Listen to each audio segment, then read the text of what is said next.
आप सभी दोस्तों को राधे राधे। श्री कुंज बिहारी श्री हरिदास। दोस्तों, बांके बिहारी के दीवानों, राधा रानी के प्यारों, आपको पता है होली का त्यौहार आ गया है। देश भर में ही नहीं, पूरे विश्व में इसकी तैयारियां जोरों पर चल रही हैं। ब्रज में एक ऐसी भी जगह है जहां होली का अलग ही जश्न होता है। वो जगह है राधा रानी की राजधानी बरसाना। हर साल की तरह इस साल भी ब्रज में होली की तैयारियां जोरों पर चल रही हैं।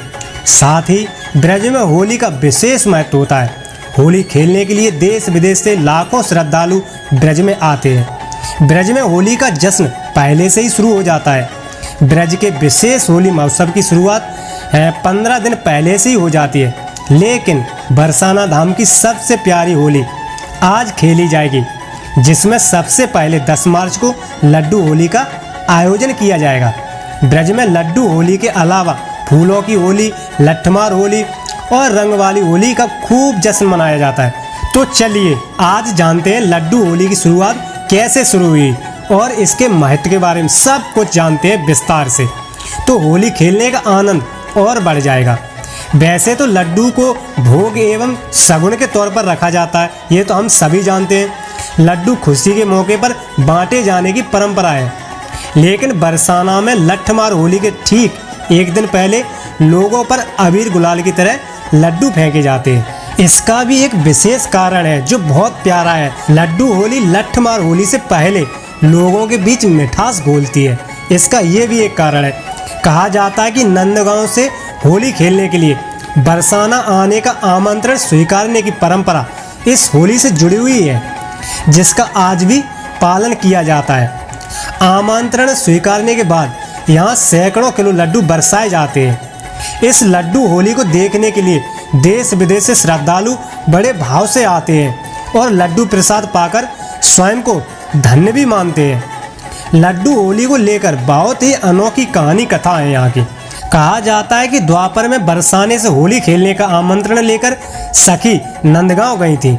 होली के इस आमंत्रण को नंद बाबा ने स्वीकार किया और इसकी खबर अपने पुरोहित के माध्यम से बरसाना में भेजी वृषभान जी के यहाँ। इसके बाद बाबा वृषभान ने नंदगांव से आए पुरोहित को खाने के लिए लड्डू दिए थे। इस दौरान बरसाने की गोपियों ने पुरोहित के गालों पर गुलाल लगा दिया था। तो उस समय पुरोहित जी के पास गुलाल नहीं था, तो वे लड्डुओं को ही गोपियों के ऊपर फेंकने लगे। तभी से ये लीला लड्डू होली के रूप में विशाल रूप लेती चली गई और हर साल बरसाने में लड्डू होली खेली जाने लगी। परंपरा यहाँ से शुरू हो गई। मान्यता के अनुसार लड्डू होली के दिन सुबह पैर बरसाना की राधा न्योता लेकर नंद भवन पहुँचती है, जहाँ उस सखी रूपी राधा का जोरदार स्वागत किया जाता है।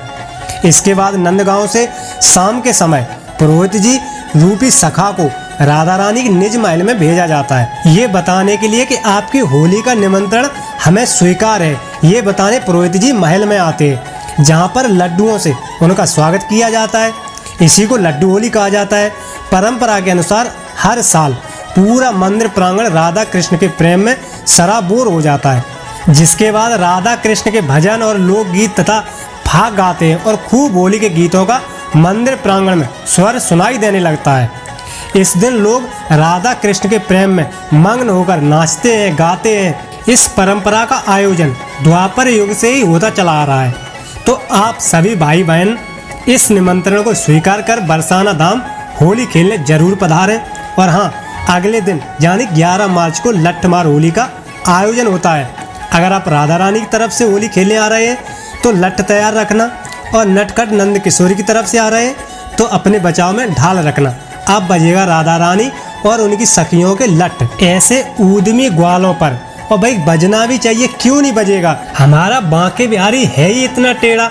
संग झांप डप ढोल बजावत, तरह तरह की गारी गावत, हो रही है शोर मचावत, और अबीर गुलाल उड़ावत, आवत लावत भर भर झोर, हो आयो हो आयो नंद गाम से होरी खेलन नटवर नंद किशोर। ये हैं कन्हैया के मित्र जिन्होंने इतना ऊधम मचाया बरसाने में और फंस गए बेचारे हमारे कन्हैया। चारों तरफ से सखियों ने घेर लिया कन्हैया को और राधा रानी आ रही हैं। कन्हैया का आज फंस गए, फिर क्या मासूम कन्हैया पे खूब गुलचन की बरसात हुई। बोलो राधे राधे।